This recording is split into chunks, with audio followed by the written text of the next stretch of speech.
A misericórdia do Senhor é a causa de não sermos consumidos, porque a sua misericórdia não tem fim.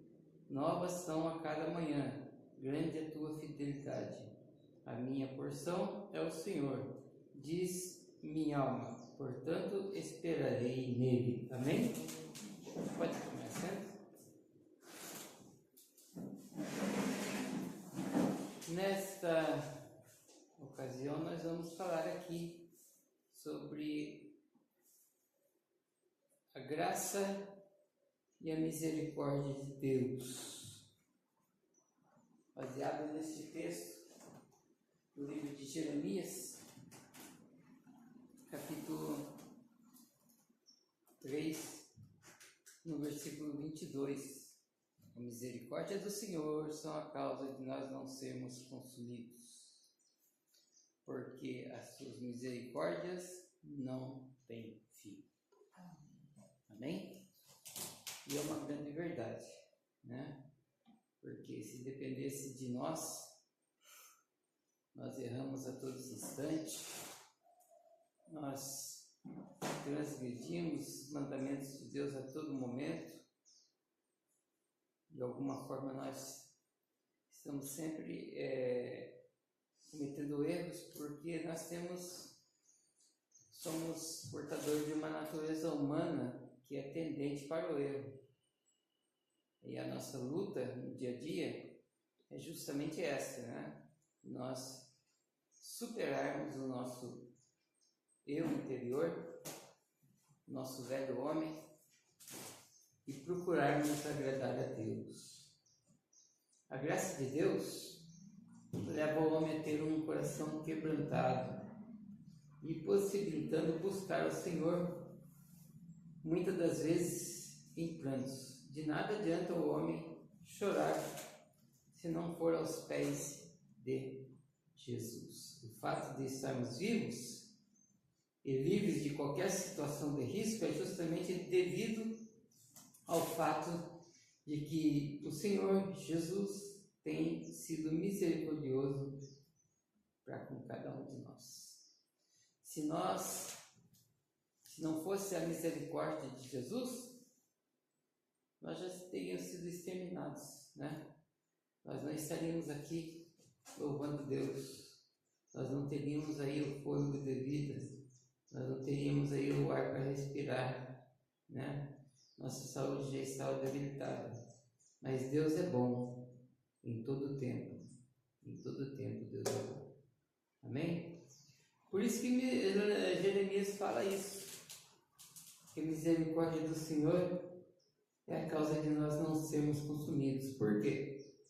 Nessa época aqui, em que Jeremias escreve esses versos, era um tempo que o povo de Israel atravessava uma dificuldade muito grande, porque Jerusalém tinha sido tomada por Nabucodonosor e foi completamente devastada, destruída. Jerusalém estava completamente destruída, como foi profetizado já há muito tempo atrás que iria acontecer. Tudo isso por causa do quê? Porque o homem erra a todo instante.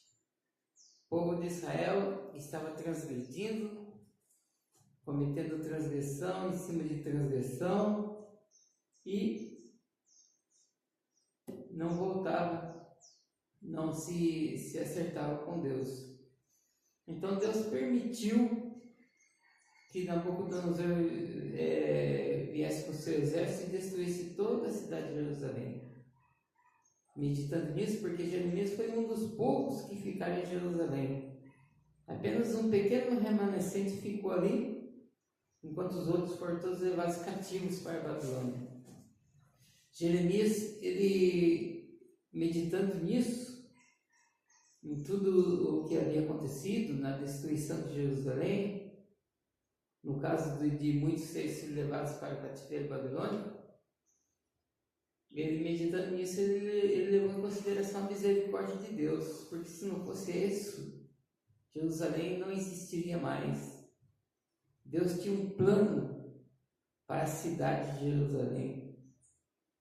Por isso Deus manteve um remanescente ali na cidade e permitiu que outros estivessem no cativeiro babilônico, né? Mas mais tarde Deus haveria de restaurar a cidade e trazer de volta todos os seus filhos para a cidade de Jerusalém. Vamos ver no segundo tópico. Salmos capítulo 20, versículo 1. Nós vemos o seguinte, o salmista falando: na minha angústia clamei ao Senhor e Ele me ouviu. O salmista é bem enfático aqui, dizendo que ele estava angustiado, num momento de dificuldade. E neste momento de dificuldade, ele fez o quê? Ele clamou ao Senhor. E Deus ouviu o seu clamor. Por quê? Porque Deus é misericordioso. Deus, Ele, mesmo que nós sejamos errados, Deus está sempre disposto a nos perdoar pelos nossos erros. E a maioria das coisas, das circunstâncias que ocorrem na nossa vida, elas ocorrem por conta das nossas decisões erradas, por causa dos nossos erros. Nós sofremos, não é porque nós somos os mais humildes, não é nada por causa disso, é porque muitas das vezes nós erramos, né? Se nós pensássemos melhor antes de tomar alguma decisão, se nós colocássemos diante de Deus e pedindo a Ele direção para cada uma de nossas decisões, por menores que elas sejam e que elas fossem, certamente que nós não sofreríamos consequências dos erros que nós praticamos. Mas Deus, mesmo assim, mesmo que nós temos essa natureza humana e entender que é o erro, Deus, ele não concorda, é claro que ele não concorda com o erro, né? Com o pecado. Deus não aceita de forma alguma. Mas muitas das vezes, ele trabalha em cima do erro do homem para abençoar o próprio homem. Ele perdoa o homem e a mulher pelo erro cometido e, em cima disso, ele cria situações que vêm beneficiar essas pessoas. Isso aí nós vemos na vida de Jacó. Camarada trambiqueiro, né? Camarada havia entristecido o pai dele porque enganou o pai, né? Enganou o próprio pai, enganou o irmão. Você acha que Deus vai concordar com uma coisa dessa? De forma alguma. Ele não concorda com isso, né? Mas Deus tinha um plano na vida de Jacó. A misericórdia de Deus na vida de Jacó foi muito grande, né? Tanto é que Deus apareceu para ele quando ele estava a caminho da casa do seu tio. E Deus apareceu para ele quando ele viu uma escada que ligava a terra aos céus, né? Essa escada desciam e subiam anjos do Senhor. E naquele lugar, ele fez um voto com Deus. Tudo que eu ganhar, de tudo que eu ganhar, que eu receber, eu vou entregar ao Senhor os meus dízimos. Ele fez uma aliança com Deus ali. Ele fez ali um propósito com Deus. De que se ele fosse abençoado, ele iria entregar para Deus aquilo, 10% daquilo que ele ganhasse. E assim ele fez. Deus não tinha uma obra na vida dele porque ele se tornou um dizimista, não, muito pelo contrário. Deus tinha uma obra na vida dele porque ele era fiel. Ele foi dizimista sim do que ele ganhou porque ele era um homem fiel. E a fidelidade se encontra em todos os planos da nossa vida, né? Por mais errado que ele esteve, quando ele voltava para sua casa para encontrar com o seu irmão e pedir desculpas e perdão a ele, Deus ainda apareceu para ele no Val de Jaboque. E no Val de Jaboque ele teve um encontro pessoal com Deus. A Bíblia diz que ele lutou com Deus e disse para o anjo do Senhor: eu não irei enquanto tu não abençoares. Ou seja, eu não te deixarei enquanto tu não me abençoares. E a Bíblia diz que o anjo do Senhor tocou na coxa de Jacó e lesou ali um tendão de sua coxa, que ele até se tornou manco por causa disso, né? Mas naquele dia houve uma mudança na vida de Jacó, tá? Seu nome deixou de ser Jacó para ser chamado Israel, aquele que luta com Deus. Apesar de ser um homem falho, apesar de ser um homem tendente aos erros e aos pecados, né? Ele era fiel a Deus. Por isso Deus deu o seu nome como Israel, de onde surgiu a nação de Israel. Veja que coisa linda, né, irmãos? Coisa linda. Apesar de tudo, apesar de ser errada, a misericórdia do Senhor alcançou este homem e tornou ele uma grande nação. Tópico 3. Hebreus capítulo 12, versículo 17. Porque bem sabeis que, querendo ele ainda, depois de herdar a bênção, foi rejeitado, porque não achou lugar de arrependimento, ainda que buscou diligentemente com lágrimas. Aqui é o caso inverso. É o irmão de Jacó, Esaú, né? Esaú, ele tinha saído para caçar, e aquele dia ele não conseguiu caçar nada, não conseguiu pegar um coelhinho sequer para fazer ali o seu almoço e da sua família.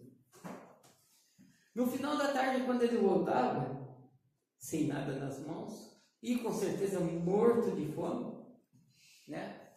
Cansado, morto de fome, de longe ele sentiu aquele cheirinho gostoso de um ensopado de lentilhas. Imagina você, uma lentilha bem temperada, né? Um guisado bem preparado. E a fome que ele estava, imagina você nessa situação, né? Uma fome tremenda, aquele cheirinho gostoso de comida, meu Deus do céu. Ele chegou perto, ele viu que o irmão dele estava cozinhando, e falou assim: o que você está fazendo aí, Jacó? Eu estou fazendo um guisado de lentilha. Eu falei assim: rapaz, eu estou com uma fome tremenda, rapaz, você não acredita, eu não consegui caçar nada hoje. Me dê aí um pouco dessa lentilha que você está fazendo aí. E Jacó, mais do que esperto, trapaceiro, eu falei assim: não, eu dou sim, claro que eu dou. Só que você vai ter que me dar sua primogenitura.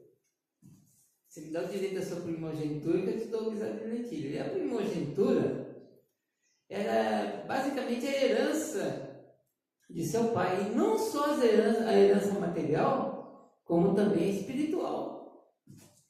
Porque a primogenitura, Esaú ele era dono de tudo aquilo que era de seu pai. Ou seja, a nação que Deus iria criar era para estar nas mãos de Esaú, ou seja, na pessoa de Esaú.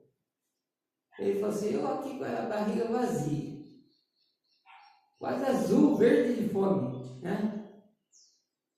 Não eu quero me preocupar com primogenitura. Dá logo esse guisado aí e fica para você com essa primogenitura. Ou seja, ele desfez daquilo que era de Deus, né? Desfez das coisas de Deus por coisas que são passageiras. Porque a fome dá para aguentar. Se ele quisesse, ele aguentava, né? Ou comer outra coisa, né? Mas trocar a primogenitura, as bênçãos de Deus, por um prato de lentilha, né? Não podia. mas fez.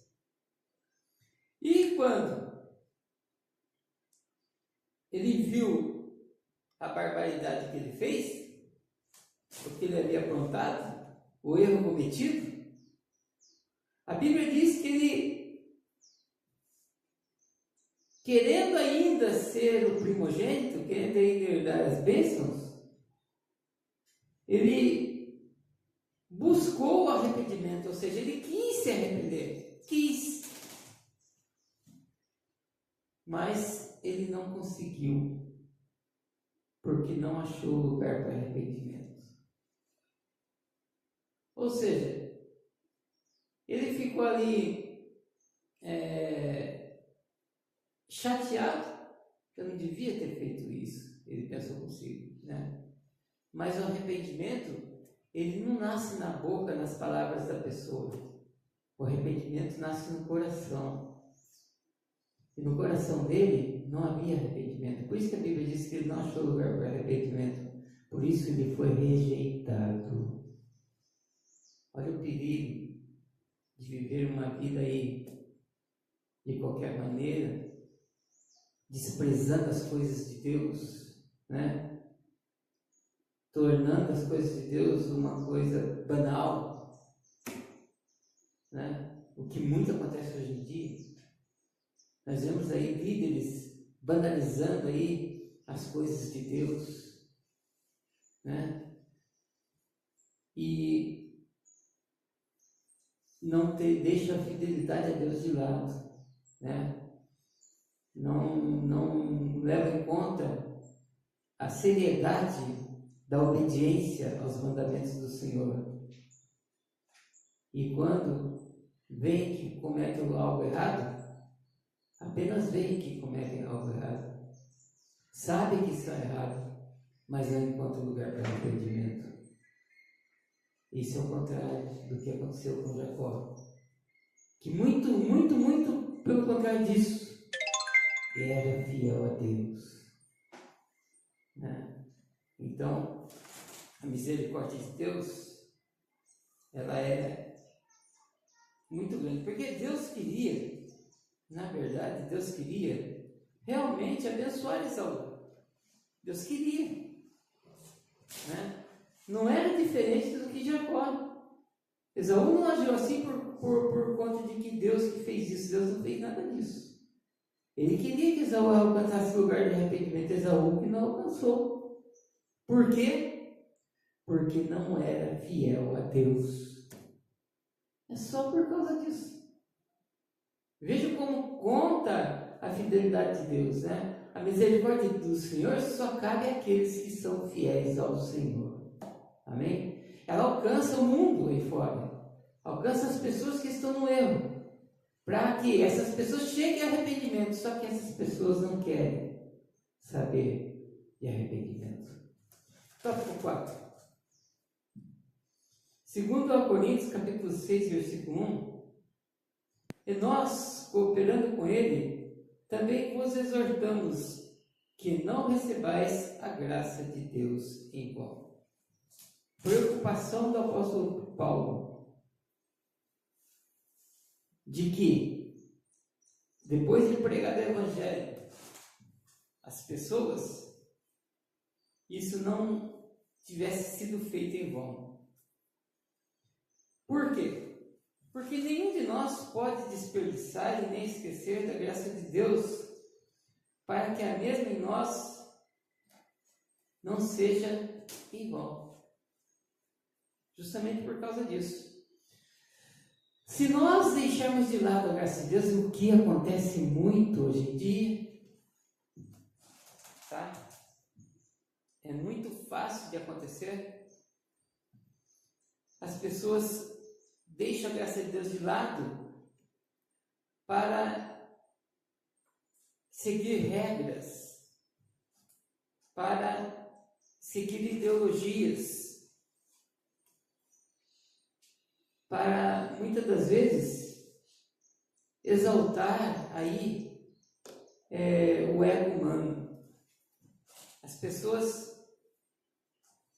desprezam a graça de Deus, desperdiçam a graça de Deus quando não buscam entender que o sacrifício de Jesus foi único por nós na cruz do Calvário. Eu venho conversando agora com a Valéria sobre esse ponto. Eu acho que como que chama mesmo esse trabalho que é feito com as pessoas que têm problemas de trauma, essas coisas? Terapia. Isso, terapia. Eu acho que terapia é essencial, ela precisa ser feita na vida das pessoas que têm problemas. No caso do menino também, eu acho que é isso, né? Precisa mesmo. Mas as pessoas querem muitas das vezes enfeitar as coisas. E usa esse ponto aí para criar técnicas, criar formas de recuperar a vida das pessoas. Por exemplo, uma coisa que é totalmente contrária à Bíblia é o fato da regressão. Esse negócio de voltar ao passado para se arrepender de erro que cometeu no passado, isso não existe, irmãos.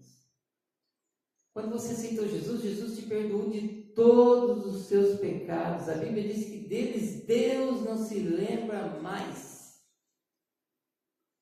A terapia precisa ser feita para a conscientização das pessoas que todos os seus pecados não têm mais influência na sua vida, porque Deus já perdoou.